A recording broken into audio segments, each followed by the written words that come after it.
നമ്മുടെ കത്തനാർമാർ ചൊല്ലിയിട്ടേയില്ലാത്ത കൽതായ കുർബാന ഈ സഭയുടെ ആരാധനാക്രമ പാരമ്പര്യമാകുന്നത് എങ്ങനെ?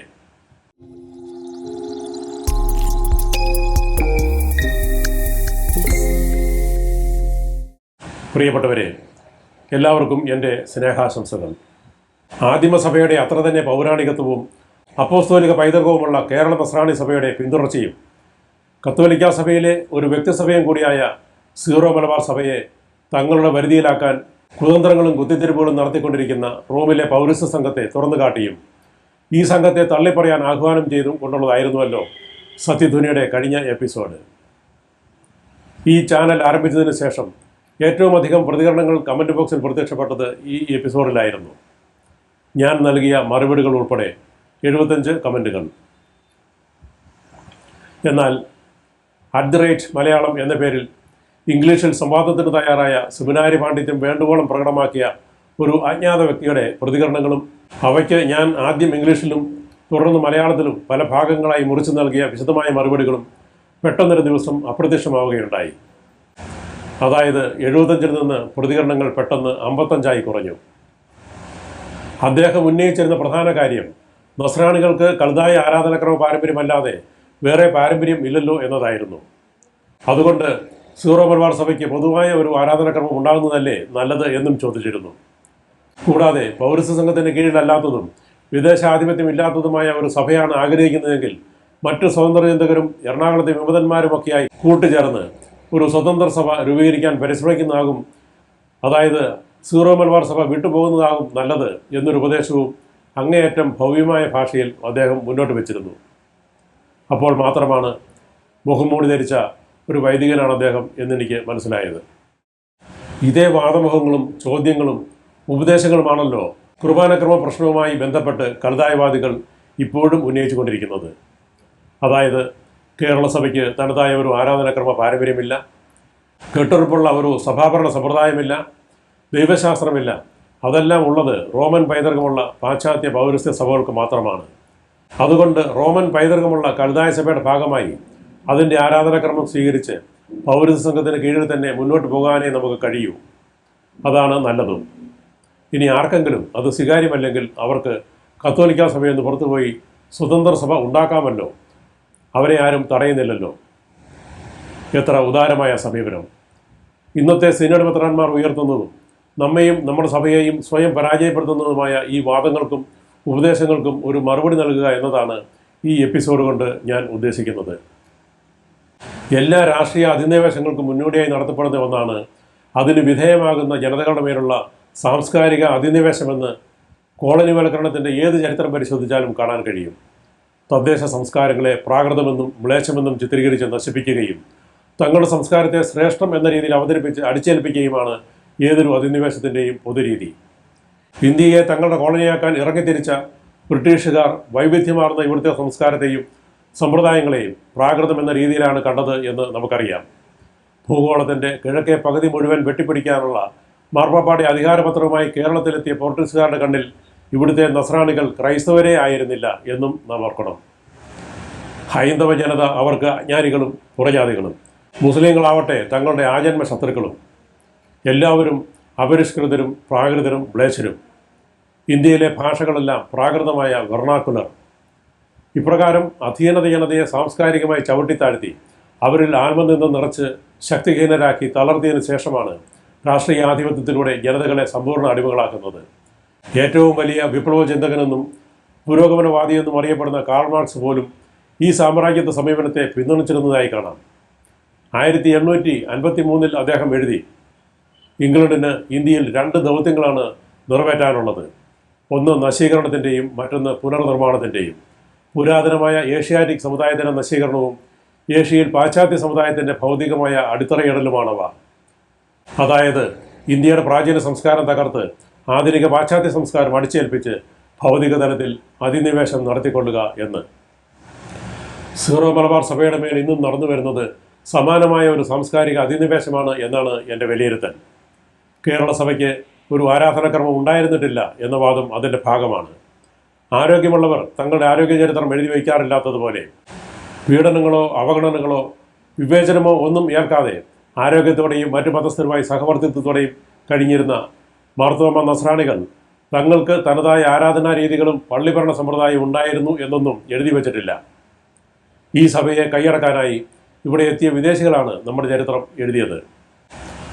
നല്ല ഉദ്ദേശത്തോടെയൊന്നും ആയിരുന്നില്ലെങ്കിലും നമ്മുടെ പൂർവ്വകാലം എങ്ങനെയായിരുന്നുവെന്ന് ഒരുവിധമെങ്കിലും നമ്മെ ബോധ്യപ്പെടുത്താൻ അത് ഉതകുന്നുണ്ട്. കേരള നസ്രാണി സഭയിൽ ആരാധനാക്രമങ്ങൾ ഇല്ല എന്നല്ല, ഉള്ളത് ശരിയായ ആരാധനാക്രമങ്ങളല്ല എന്ന് സമർത്ഥിക്കാനായിരുന്നു വിദേശികൾ നമ്മുടെ ചരിത്രം എഴുതിയത്. ഫാദർ വെള്ളിയാനും ഫാദർ പാത്തിക്കുളങ്ങരയും ചേർന്നെഴുതിയ the eucharistic liturgy in the Christian east എന്ന ഗ്രന്ഥത്തിൻ്റെ 255-256 പേജുകളിൽ 1561 ബെറേറ്റോ എഴുതിയ ഒരു ഭാഗം ഉദ്ധരിച്ചിട്ടുണ്ട്. അതിന് മലയാളം ഇങ്ങനെയാണ്: കത്തനാരന്മാർ ഒരു പ്രത്യേകതരം എണ്ണ ചേർത്താണ് പുളിച്ച അപ്പം വാഴ്ത്തിയിരുന്നത്. ഈ എണ്ണ നമ്മുടെ കർത്താവ് വാഴ്ത്തിയതാണെന്ന് അവർ വിശ്വസിക്കുന്നു. കുർബാനയപ്പത്തെക്കുറിച്ച് മോൺസറേറ്റ് എഴുതുന്നത് രസാവഹമാണ്. കുർബാന എന്ന് വിളിക്കപ്പെടുന്ന കർത്താവിൻ്റെ മേശയാചരണത്തിന് അവർക്ക് വിവിധ സമ്പ്രദായങ്ങളുണ്ടായിരുന്നു. അരിമാവ് കൊണ്ട് ഒരപ്പമുണ്ടാക്കി അതിനു മുകളിൽ ഗോളരൂപത്തിൽ മറ്റൊരപ്പം വയ്ക്കുന്നു. ഇവ രണ്ടും ഒരേ ധാന്യം കൊണ്ടോ ഒരേ തരം മാവ് കൊണ്ടോ ഉണ്ടാക്കിയതാണോ എന്നറിയില്ല. ഗോതമ്പ് മാവായിരുന്നുവോ എന്നും അറിയില്ല. ഈ ഗോളം മാത്രമാണോ അതോ അപ്പം മുഴുവനുമാണോ ആശീർവദിക്കുന്നതെന്നും എനിക്കറിഞ്ഞുകൂടാ. കാർമ്മികൻ ഈ ഗോളം മാത്രം ഭക്ഷിക്കുന്നു, അപ്പം ജനങ്ങൾക്കായി വിതരണം ചെയ്യുന്നു.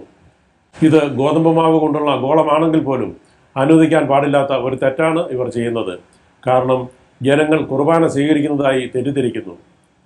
ഫ്രാൻസിസ്കൻ വൈദികർ അരിമാവ് കൊണ്ടും പനങ്കള്ളുകൊണ്ടും പരിശുദ്ധമായ ക്രിസ്തുവിൻ്റെ ശരീരത്തെയും രക്തത്തെയും കൂദാശ ചെയ്യുന്നതിനെ തിരുത്തി എന്ന് സോളിഡാഡെ എഴുതുന്നുണ്ട്. അപ്പം ശമാശന്മാരാണ് ചുട്ടെടുത്തിരുന്നത്. വീഞ്ഞിനെ സംബന്ധിച്ചിടത്തോളം സോളിഡാഡയുടെ പ്രസ്താവനയ്ക്ക് പുറമെ ഉണക്കമുന്തിരി ചാലിച്ചാണ് കുർബാനയ്ക്ക് ആവശ്യമായ നീര് ഉണ്ടാക്കിയിരുന്നതെന്ന് എല്ലാവരും സമ്മതിക്കുന്നുണ്ട്. ഈ നീരാണ് വാഴ്ത്തുന്നതിനായി ഉപയോഗിച്ചിരുന്നത്. മോൺസറേറ്റിൻ്റെ അഭിപ്രായത്തിൽ ധാരാളം വെള്ളം ഉപയോഗിക്കുന്നത് കൊണ്ട് ഇത് നിയമാനുസൃതമല്ല. 1561 ഈ ഉദ്ധരണിയിൽ നിന്ന് തന്നെ പോർട്ടുഗീസുകാർ ഇവിടെ ആധിപത്യത്തിൽ വരുന്നതിന് മുമ്പും കൽദായ മെത്രാന്മാർ അവരുടെ റാസക്രമത്തിൽ ഇവിടെ കുർബാന ചൊല്ലിയിരുന്ന കാലത്തും മാർത്തോമ നസ്രാണി സഭയിൽ ഇവിടുത്തെ സംസ്കാരത്തിൽ നിന്ന് ഉരുത്തിരിഞ്ഞു വന്നിരുന്ന വിവിധ രീതിയിലുള്ള ആരാധനാക്രമങ്ങൾ അഥവാ കർത്താവിൻ്റെ മേശയാചരണ രീതികൾ ഉണ്ടായിരുന്നുവെന്ന് മനസ്സിലാക്കാമല്ലോ. പാശ്ചാത്യ സഭയുടെ ഏകപക്ഷീയമായ മാനദണ്ഡങ്ങൾ വെച്ച് അവ ശരിയായ രീതിയല്ല, ശീസ്മയാണ്, വിശ്വാസവിരുദ്ധമാണ് എന്നൊക്കെ പോർട്ടുഗീസുകാർ വിധിച്ചിരിക്കാം എന്ന് മാത്രം. ഉദയംപേരൂർ സൂറകദോസരെ ഈ സഭയുടെ മേൽ പൂർണ്ണമായ അധികാരം നേടിയ പോർട്ടുഗീസുകാർ ഈ സഭയുടെ മുഴുവൻ ആരാധനാ പാരമ്പര്യങ്ങളെയും ഇല്ലായ്മ ചെയ്യുകയായിരുന്നു. ആരാധനാക്രമ പാരമ്പര്യത്തെ മാത്രമല്ല, ഈ സഭയുടെ പാരമ്പര്യമായ കുടുംബസ്ഥ വൈദിക സമ്പ്രദായത്തെയും പള്ളിയോഗ സഭാഭരണ സമ്പ്രദായത്തെയും തകിടം മറിച്ചു. കൂടാതെ കൽദായ സഭയുമായും അവിടെ നിന്നുള്ള മെത്രാന്മാരുമായും ബന്ധം പാടില്ലെന്ന് വിലക്കുകയും ചെയ്തു. എന്നാൽ ലത്തീൻ അറിഞ്ഞുകൂടാത്ത ഇവിടുത്തെ കത്തനാരന്മാരെ കൊണ്ട് ലത്തീൻ ആരാധനാക്രമം ഇവിടെ നടപ്പാക്കുക അവർക്ക് സാധ്യമായിരുന്നില്ല. അതുകൊണ്ട് നെസ്തോറിയൻ വിശ്വാസധാരയിൽപ്പെട്ട കൽദായ സഭയുടെ ആരാധനാക്രമം കത്തോലിക്ക സഭയുടേതിന് അനുരൂപമായി തിരുത്തി സുറിയാനിയിലാക്കുകയും സുറിയാനി ഭാഷ വശമായിരുന്ന അന്നത്തെ കത്തനാർമാരെ കൊണ്ട് അത് ചൊല്ലിക്കുകയുമാണ് പോർട്ടുഗീസുകാർ ചെയ്തത്. അങ്ങനെ നോക്കിയാൽ കേരള സഭയെ സുറിയാനിവൽക്കരിച്ചത് പാശ്ചാത്യ സഭയാണ് എന്ന് കാണാനാവും. നമ്മെ സുറിയാനിക്കാർ എന്ന് ആദ്യം വിളിച്ചതും അവർ തന്നെ. അന്ന് ബന്ധം പാടില്ലെന്ന് കത്തോലിക്ക സഭ വിലക്കിയ അതേ കൽദായ സഭയുടെ പുത്രി സഭയാണ് സീറോ മലബാർ സഭ എന്നതാണ് സഭയുടെ ഇന്നത്തെ ആധികാരിക നിലപാട് എന്നോർക്കുക. മറ്റൊരു വൈരുദ്ധ്യം, കൽദായ സഭയുടെ നെസ്തോറിയൻ വിശ്വാസധാര കലർന്ന അതേ കുർബാനക്രമമാണ് കേരള സഭയുടെ ആരാധനാ പൈതൃകം എന്ന വിശേഷണത്തോടെ ഈ സഭയിൽ ഇന്ന് അടിച്ചേൽപ്പിക്കാൻ പരിശ്രമിച്ചുകൊണ്ടിരിക്കുന്നത് എന്നതാണ്. അങ്ങനെ വിശേഷിപ്പിക്കുമ്പോൾ ഇന്നത്തെ സഭാധികാരികൾ മറന്നുപോകുന്നതോ മറച്ചു പിടിക്കുന്നതോ ആയ രണ്ട് വസ്തുതകളുണ്ട്. കൽദായ കുർബാന ചൊല്ലാൻ അക്കാലത്ത് കൽദായ ബിഷപ്പുമാർക്ക് മാത്രമാണ് അവകാശമുണ്ടായിരുന്നത് എന്നതാണ് ഒന്ന്. അതുകൊണ്ട് തന്നെ ആ കുർബാന ചൊല്ലാൻ നമ്മുടെ കത്തനാന്മാർക്ക് ഒരിക്കലും അവസരം കിട്ടിയിട്ടില്ല എന്നതാണ് രണ്ടാമത്തെ കാര്യം. അതെ, നമ്മുടെ കത്തനാരന്മാർ ഒരിക്കലും ചൊല്ലിയിട്ടില്ലാത്ത, എന്തിന് നമ്മുടെ സഭയുടെ മുഖ്യ സാരഥിമാരായിരുന്ന യാദയ്ക്ക് കർത്തവ്യൻ എന്ന സ്ഥാനികൾ പോലും ഒരിക്കലും ചൊല്ലിയിട്ടില്ലാത്ത കൽദായ കുർബാനക്രമം ഈ സഭയുടെ ആരാധനാ പാരമ്പര്യമാണെന്ന് നുണ പറഞ്ഞാണ് സിനഡ് മെത്രാന്മാരും പൗരസ്ത്യ സംഘവും ചേർന്ന് ഈ സഭയുടെ മേൽ അത് അടിച്ചേൽപ്പിക്കാൻ ഇന്ന് മർക്കടമുഷ്ടിയോടെ ശ്രമിച്ചുകൊണ്ടിരിക്കുന്നത്. തങ്ങളുടെ തനത് ആരാധനാക്രമ പാരമ്പര്യത്തെയും സഭാ സമ്പ്രദായങ്ങളെയും വീണ്ടെടുക്കാൻ പൗരസ്ത്യ ദേശത്തെ സഭകൾക്ക് അവകാശവും കടമയുമുണ്ടെന്ന രണ്ടാം വത്തിക്കാൻ കൗൺസിൽ പ്രഖ്യാപനത്തിൻ്റെ മറവിലാണ് ഈ ചതി നടന്നത് എന്നും നാം അറിയണം. ഈ അതിക്രമത്തിനും അനീതിക്കുമെതിരെ സംസാരിച്ചു പോയാൽ അവരോട് വേറെ സ്വതന്ത്ര സഭയുണ്ടാക്കി പോയിക്കൊള്ളൂ എന്ന ധിക്കാര വചനങ്ങളാണ് ഇവർ മുഴക്കുന്നത്. മറ്റൊരു പൗരസ്ത്യ സഭയിലും ഇല്ലാത്തത്ര ജനങ്ങളും വൈദികരും കന്യാസ്ത്രീമാരും പള്ളികളും സ്ഥാപനങ്ങളുമുള്ള ദൈവത്തിൻ്റെ മെഴുത്ത ആട്ടിൻപറ്റത്തിൻ്റെ ഈ ആലയിൽ മറുവഴിയിലൂടെ കടന്നു കയറിയവർ നിങ്ങൾ ഈ ആല വിട്ടുപോയിക്കൊള്ളൂ, ഞങ്ങൾ തടയുന്നില്ല എന്ന് പറയുന്നെങ്കിൽ അവർ കള്ളയിടയന്മാർ തന്നെയെന്ന് സ്വയം തെളിയിക്കുകയാണ്. വീട് കയ്യേറിയവർ വീട്ടുടമയോട് നിങ്ങൾ വേറെ വീടുണ്ടാക്കി പോയിക്കൊള്ളൂ, ഞങ്ങൾ തടസ്സം നിൽക്കുന്നില്ല എന്ന് പറയുന്നത് പോലെ തന്നെ പരിഹാസ്യവും അധിക്ഷേപാർഹവുമാണ് ഈ നിലപാട്. ആരാധനാ സ്വാതന്ത്ര്യമുണ്ടായിരുന്ന വികേന്ദ്രീകൃത സഭാഭരണ സമ്പ്രദായമുണ്ടായിരുന്ന കേരള സഭയിൽ ആരാധനയ്ക്ക് വിവിധ സമ്പ്രദായങ്ങൾ ഉണ്ടായിരുന്നുവെന്നത് വൈവിധ്യത്തിൽ ഏകത്വം എന്ന വിശാലമായ ഭാരത സംസ്കാരത്തിൻ്റെ അഭിമാനാർഹമായ പ്രതിഫലനമാണ്. കത്തോലിക്ക സഭയുടെ മുൻകാല സാമ്രാജ്യത്വ മൂശയിൽ മസ്തിഷ്കം പ്രോഗ്രാം ചെയ്യപ്പെട്ടവർക്ക് മാത്രമേ അതിൽ എന്തെങ്കിലും കുഴപ്പം കണ്ടെത്താനാകൂ. ലത്തീനിലോ സുറിയാനിയിലോ തയ്യാറാക്കി ആധികാരികമായി അംഗീകരിക്കപ്പെട്ട ഒരു അനാഫറയുടെ അടിസ്ഥാനത്തിൽ മാത്രമേ കർത്താവിൻ്റെ മേശയാചരണം പാടുള്ളൂ എന്ന് കൽപ്പിക്കാൻ യേശു ആർക്കാണ് അധികാരം നൽകിയിട്ടുള്ളത്? അങ്ങനെയെങ്കിൽ ആദിമസഭയിലെ അപ്പം മുറിക്കൽ ശുശ്രൂഷയെയും കത്തോലിക്ക സഭ അംഗീകരിക്കാൻ പാടില്ലല്ലോ. മുന്തിരിങ്ങാ നീരിൽ വെള്ളം കൂടുതലായി പോയതിനാൽ അതുപയോഗിച്ചുള്ള കുർബാനയാചരണം ഭയങ്കര ശീഷ്മയാണത്രേ. എന്തിന് മാർപ്പാപ്പയുടെ സ്വന്തം റീത്തായ ലത്തീൻ സഭയിലേതുപോലെ ജനങ്ങൾക്ക് അഭ്യുഗമമായി നിന്ന് കുർബാന അർപ്പിച്ചാൽ അതും മഹാപാപമാണ് പോലും. എത്ര ധാർഷ്ട്യം നിറഞ്ഞ ബാലിശവാദങ്ങൾ! അതുകൊണ്ട് റോമിലെ പൗരസ്ത്യ സംഘവും ഇവിടുത്തെ മെത്രാൻ സിനഡും ആദ്യം ചെയ്യേണ്ടത് നമ്മുടെ കത്തനാരന്മാരിൽ ഒരാളെങ്കിലും മുമ്പ് കൽദായ കുർബാന ചൊല്ലിയിട്ടുണ്ട് എന്ന് തെളിയിക്കുകയാണ്. അത് കഴിഞ്ഞിട്ടാവട്ടെ ഇനി പുതിയ സർക്കുലറുകളും ഇടയലേഖനങ്ങളും കൽപ്പനകളും ഇറക്കാൻ. എന്നെ കേട്ട എല്ലാവർക്കും നന്ദി. പ്രിയപ്പെട്ടവരെ, ഒരു കാര്യം കൂടി പറഞ്ഞുകൊള്ളട്ടെ. സത്യധ്വനി വീഡിയോകൾക്ക് ശരാശരി 1500-2000 കാഴ്ചക്കാരാണുള്ളത്.